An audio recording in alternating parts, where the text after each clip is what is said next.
With federal gun restrictions, out of control inflation, vaccine mandates, and just so many unconstitutional acts on the books, the average person commits 3 felonies every single day without even knowing it. So what can be done? Do you sue? Do you just vote harder?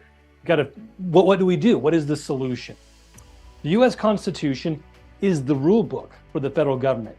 Now, what this means is the Constitution is what tells the federal government what they can do and how to do it. Like many legal documents, the Constitution contains what is called an interpretation clause, the part of the document that tells you how to read the rest of the document. The 10th Amendment is the Constitution's interpretation clause. The 10th Amendment reads, quote, "The powers not delegated to the United States by the Constitution, nor prohibited by it to the states, are reserved to the states respectively or to the people," end of quote. This means that if the feds weren't given the specific authority to do something, they just can't do it. This is borne out the most clearly by the inclusion of the 18th and 21st Amendments to the Constitution. The federal government was not given authority over alcohol, so an amendment to the Constitution, the 18th Amendment, had to be passed, giving the government a new power. That power was then taken away again with the 21st Amendment. If the government hasn't been given specific authority to do something, it cannot do it, at least not legitimately. Clearly, the federal government, though, violates this principle. So what can be done about it? A more in-depth overview of this principle can be found in our Learn section at thetreeoflibertysociety.com. Briefly, though, the founders advocated before independence and after the Constitution was ratified that the people utilize the principle of nullification as a check on usurping authority. Nullification is any act or set of acts which renders a law null, void, or just unenforceable. As Thomas Jefferson explained, quote, "If those who administer the general government be permitted to transgress the limits fixed by that compact, by a total disregard to the special delegations of power therein contained, an annihilation of the state governments and the creation, upon their ruins, of a general consolidated government will be the inevitable consequence." He warned of the situation we face right now. Therefore, to enforce the Constitution, he said that, quote, "a nullification of the act is the rightful remedy," end of quote. The founding fathers wanted the people to enforce the Constitution, not by taking the federal government to court, but by ignoring the would-be usurpation of authority. They understood that a criminal and his buddies are not going to say that they violated your rights.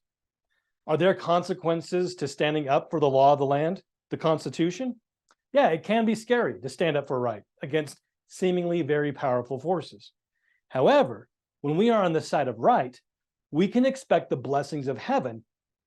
And we want to share with you 3 short examples of miracles that followed those that chose to stand up for the right and nullify illegal actions of the government. We hope these will give us all just a little more courage to do a little more to stand up for freedom. First, we start off with Party P. Pratt's inspired escape from prison. My jailer at the public house was a Mr. Peabody. And being there during the night, he provided me breakfast the next morning. I approached Mr. Peabody over the breakfast table. "Say, Mr. Peabody, are you good at a foot race?" Peabody answered, "No, but my big bulldog here is, and he's been trained to assist me these many fine years and can bring down a man on the run at my bidding." "Well, that may be the case, Mr. Peabody, but you know, you've compelled me to go a mile, and I've gone with you too. And you've given me a chance to preach and to sing, even if it was in court. And, you've provided me lodging and a very fine breakfast. Provided me very fine attention. But now, I feel that I must continue my journey. Now, if you're good at a race, you may join me in the street. Otherwise, I thank you for your attention and bid you adieu. I then proceeded to the street and continued my journey at a considerable pace. Mr. Peabody, somewhat amazed at this, could not put one foot in front of the other. Upon seeing this, I again turned to Mr. Peabody and invited him to the race. He still stood amazed. I then renewed my exertions and increased my speed to something like that of a deer. Had proceeded 200 yards down the road, leaped a fence, and was headed to the woods, when I finally heard Mr. Peabody shouting and hallooing after me, calling to his dog, "Go get him, Bulldog! Bring him down! Lay hold of him! Bring him down, Bulldog!" pointing in my direction. The dog was fast overtaking me and was in the very act of leaping upon me when a thought struck me, fast as lightning, to encourage the dog onward into the forest. I wheeled on the Bulldog, one of the largest I've ever seen, and shouting and clapping my hands much as the officer, I said, "Go get him, Bulldog!" The dog redoubled his speed on into the forest, encouraged on by both myself and the officer. Now we present the story of John Taylor when he taught the principle of nullification. He said, quote, "The Lord is greater than man. Man's laws are artificial and not always wise. God's laws are divine and always possessed of wisdom. The laws of man may be ignored or nullified, but the laws of God, never.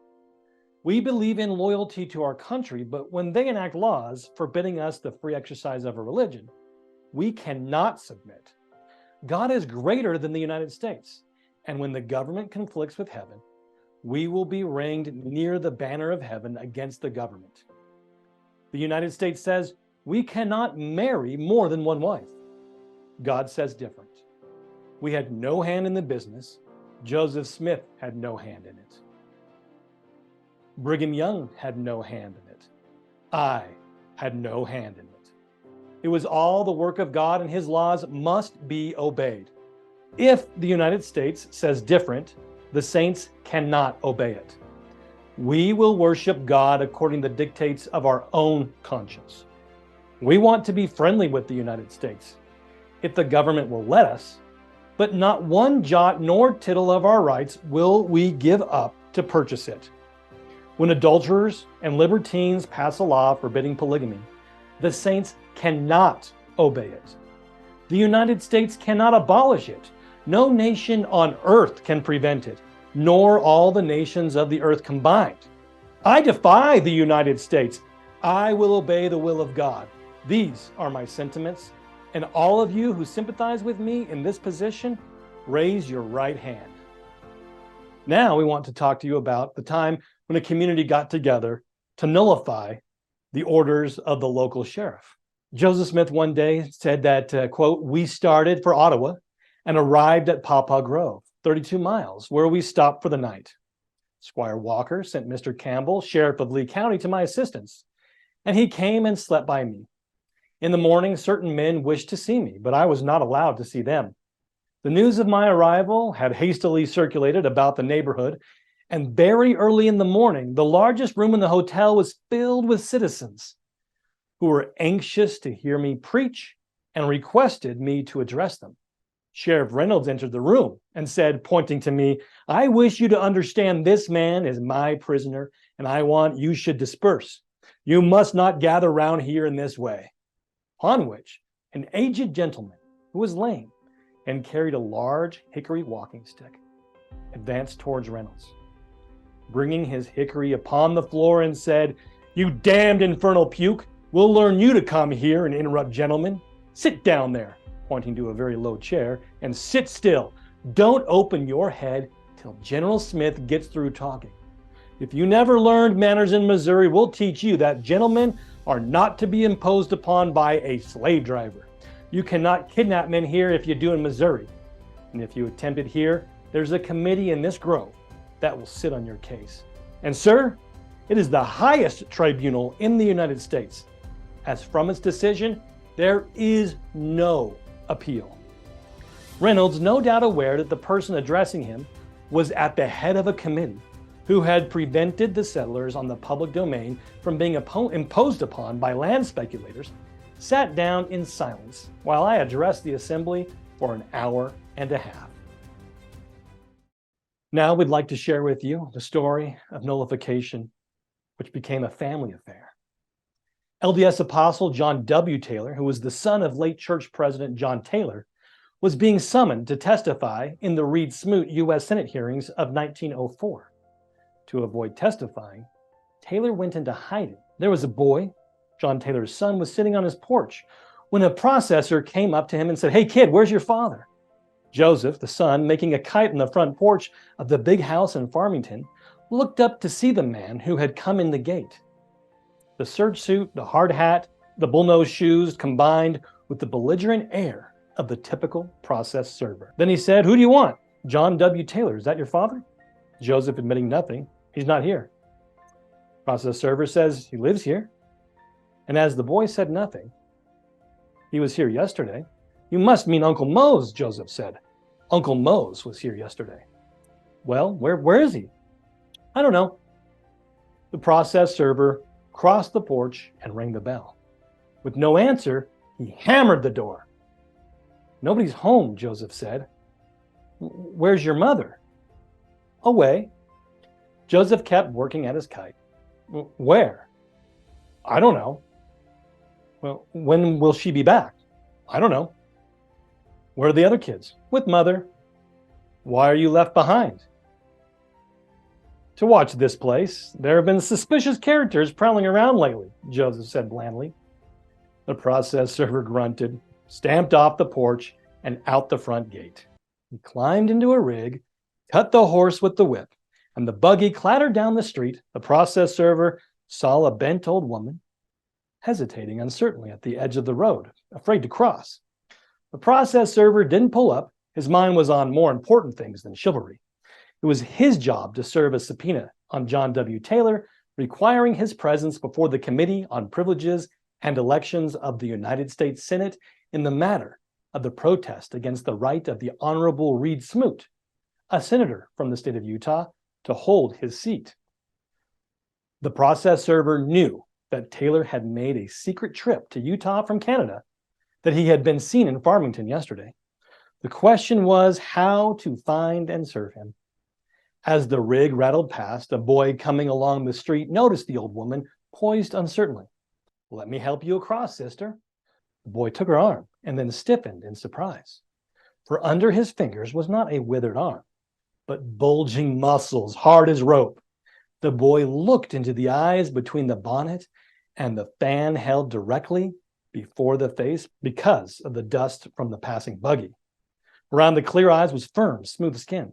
Then the eyes twinkled. Briefly, the fan was lowered, and the boy saw the square jaw faintly blue from the close shave, the upper lip a bit pale where the mustache had been. "Uncle John!" "Shh," Father said. "Help an old lady across the street." On the other side of the road, Father quavered in a cracking falsetto. "Thank you, my boy." My pleasure, sister," the boy said and walked on. He would remember nothing except that he helped an old woman across the street. Father continued his bent and uncertain way to his front gate and along the path to the porch. "Good afternoon, Joseph," he said in the falsetto. "Is your mother home?" "Mother is away, sister," Joseph said loudly for the benefit of the neighbors. "But let me drive you home. It's a long walk on a hot day. Sit on the porch in the shade while I hitch up." Father sat in the porch rocker, fluttering the fan before his face. A buggy drew up before the gate.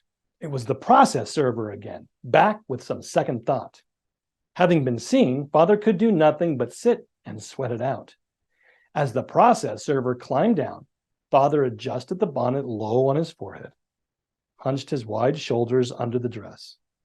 The process server came up the walk, paused at the porch steps, and eyed the figure of the old woman. "Good afternoon, brother," Father said in the quaking falsetto.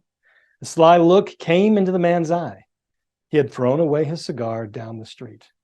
This was nothing. There was nothing to distinguish him from any good Mormon the woman had called brother. He tipped his derby. "Good afternoon, sister. Hot, ain't it?" Unusual for this time of year, Father said, fluttering the fan. Where's the tailor boy? Joseph, Father said helpfully. Ah, yes, Joseph, a fine lad and a credit to his great father. Joseph is at the barn, hitching up to take me home. So the kid was out of the way. I'm Brother Smith from Canada. Smith, Father said. Are you one of the... No relation, the man said hastily. That had been a slip. Among the Mormons, Smith was a name of great prestige. Except we are all brothers in the gospel. Yes, indeed, brother, Father said. And we must hang together these days. I'm Sister Andrews. The man tipped his derby. Pleased to meet you, sister. I just arrived from Canada. Brother Taylor and I had a business conference just before he left. I'm associated with him in the irrigation project up there. Perhaps you heard about it. Oh, yes, indeed, Father admitted. Brother Taylor told me to meet him here today to sign some important papers, but he didn't, the man said with a laugh. Tell me how you met him. You know Brother John W. is. I'll see you in Farmington today, he says, but nobody in town admits he's here. When I ask about him, people look at me as if I'm a process server or something. I'm a convert.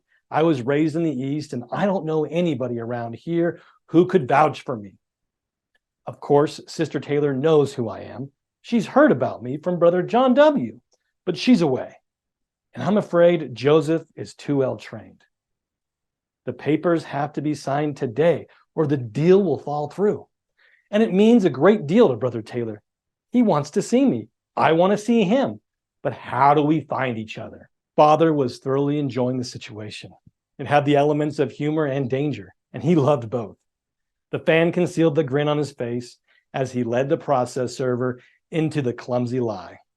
Then, glancing down, Father saw that the cuff of his pants showed at his right ankle. Brother Smith, look towards the barn, he said. I don't want the boy to hear anything. While the man took a look toward the barn, Father pulled up his pants leg and adjusted his skirts decorously. The boy's not in sight, the man reported.